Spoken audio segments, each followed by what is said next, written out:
Oh my god, oh my god, oh my god, it's happening, everybody stay calm. Oh my god, okay, it's happening.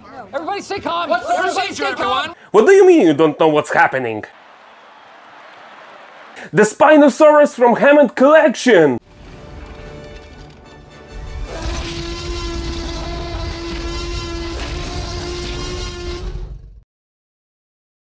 Hi, my name is Michael, also known as Zilla. I run a Polish fan site called Jurassic Park Polska, which is a fan site dedicated to the Jurassic Park series in Poland, which I highly encourage you to check it out, even though you probably won't understand what I'm saying there. Nevertheless, today we're gonna talk about the biggest Sigma in Jurassic Park series, which is the Spinosaurus, of course in its plastic form. Since the release of the Hammond collection line and following the release of the Tyrannosaurus Rex, Spinosaurus was the most anticipated figure among the members of the Jurassic Park community. This is it, the Sigma, the GOAT, your very own Jurassic Chap Thundercock is here, the Spino from Jurassic Park 3.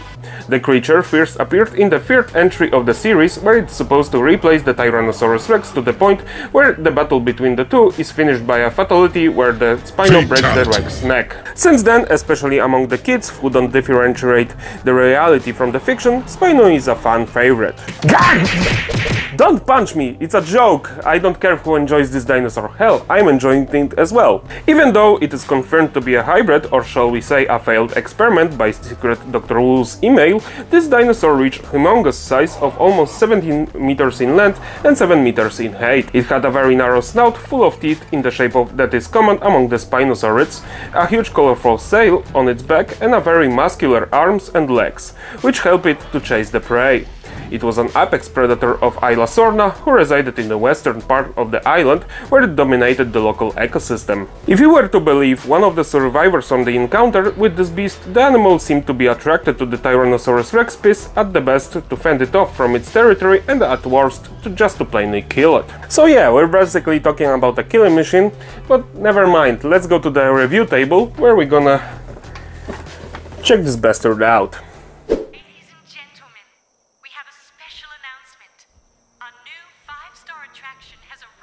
Jurassic Park. Spinosaurus, a truly frightening predator from Cretaceous Africa, is now on display. And finally we have it in hand, and it seems to be so beautiful, and it's here large, very large. I can hardly fit it into my camera. As you can see, the box is kinda different from the previous releases. We have some metallic elements like here. We have Jurassic World logo, we have a Spinosaurus, beautiful render, Jurassic World, Hammond Collection, Spinosaurus, and our dinosaur behind a plastic window on the bluish background. On the side we have a Spinosaurus straight from the movie. As you can see here, we don't have a bio since this is an European release. Only American releases have a bio of the dinosaur or the character on the box. That sucks, but this is the way it is. Jurassic Park 3 logo, on the other side we have a Hammond Collection logo, and on the back we have a dinosaur in various poses. Also the glass eye effect. The Spinosaurus in various languages, including Polish, which is my native language, as you can see here, Spinosaur. So yeah, Jurassic Park 3 logo, true FX, premium details from enhanced realism. So yeah, this is how the box looks like. Let's open this guy and see what he's all about. A few moments later. So yeah, we have the dinosaur out of the box, and as you can see, I forgot to record the sticking the tail up his ass. You know, the excitement got the better of me. Before we go to the actual details of the figure, we have to do some measurements and check the articulation. In terms of the size, we can see that the dinosaur measures around 25 inches in length, and in height we're looking at around 11 inches, which is big. It's probably the largest of all of the Hammond Collection theropod dinosaurs. Check the articulation. As you can see, the jaw can open in 3 different poses. This is the first one, like the medium one, and the largest one, as you can see here, is very wide. We can also close it. As you can see here, the head is on the ball joint. As you can see, we can move it to the sides like this, like so, and also we have a ball joint here. As you can see, we can rotate the head as you can see. The arms move to the sides, as you can see. Also they have a joint in here, as you can see. Also in the wrist articulation. This is rubber, which is kinda interesting, probably because the kid won't hurt himself. As you can see here, we have also a rotation. Nice 360. We have a joint in the knee. We have also a joint here, as you can see, and in the foot. The foot can be rotated. There we go. And in the tail, which is made of rubber, we have a wire which lets you to set the tail in the various positions. However, since the tail is thick, it's hard really to pose it in different positions other than lightly bent. We can do this like this, but it's very hard. So the best way is to set it straight, as you can see here. Let's do the main review. And from the start, all I can say, I'm just blown away by this figure. Its design and overall sculpt is peak of Hammond collection figurines, surpassing all of the other figures they have released to this point. We can see every bump, every scale, every wrinkle, every muscle on its body. We already know that what Mattel is capable of if they want, and this is the best so far. And while the sculpt is superior to everything we've seen so far, we can say that about the coloration. It's not bad by any means, but the best term to describe it is lacking. In various media, the dinosaur was depicted in brown or grey colors, and they placed the bet on the brown variant, which covers the majority of the body.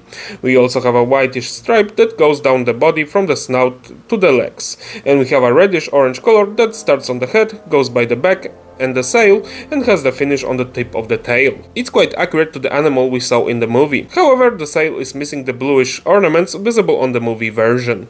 It's not hard to implement them by airbrush or something, but the fact is they are still missing. The highlight of the body is of course the dinosaur's head. The design of it is flawless, especially when it comes to the eyes and the mouth. The jaw has 3 points of articulation, it's nicely detailed inside with movable tongue, and the teeth are a separate part and are made from soft rubber. Head includes all of the colors we can see on the dinosaur's body and also features some black spots. The eyes are emerald green with pupil inside, which mimics movable eyes that seemingly follow our movements. At this point it's very hard for me to find the flaws of this figure, but if I had to, there will be 3 of them, and none of them are really important to the overall perception of the figure. First one is side colors. They are okay and nothing more. The missing bluish tint is what disturbs me the most actually, and of course the missing paint on the dew claw. Second thing, which would actually apply to all of the large theropods in the line aside from the T-Rex, is the missing double joint in the knee. It would be helpful to create more dynamic poses for the figure and perhaps a better toy photography. Final thing is that since it is a big figure, it is hollow inside. Therefore, it creates an idea that it's pretty cheaply made.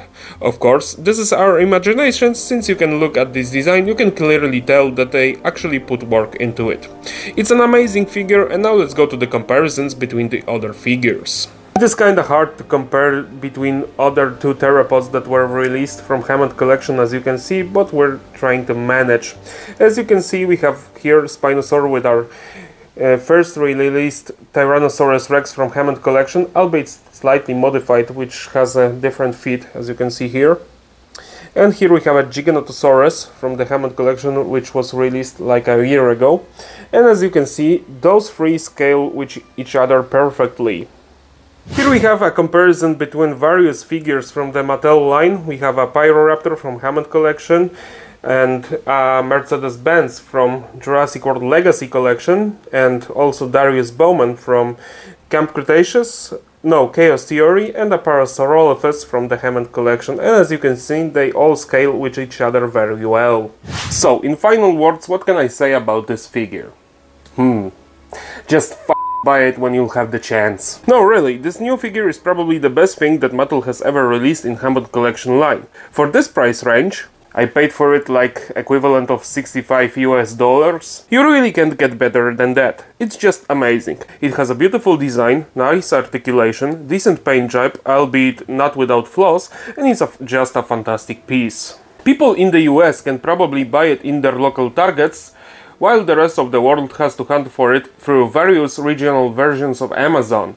I have it from Amazon and I'm enjoying it a lot. That's all I have to say for today. I hope you enjoyed my video. If you did, please consider leaving a like, maybe a subscription, and clicking the bell notification thanks to that the channel will grow and such. I hope my English was quite understandable. You have to understand that this is not my native language. My native language is Polish. So yeah, that's all. Thank you for watching, and I'll hopefully see you in another video. Bye!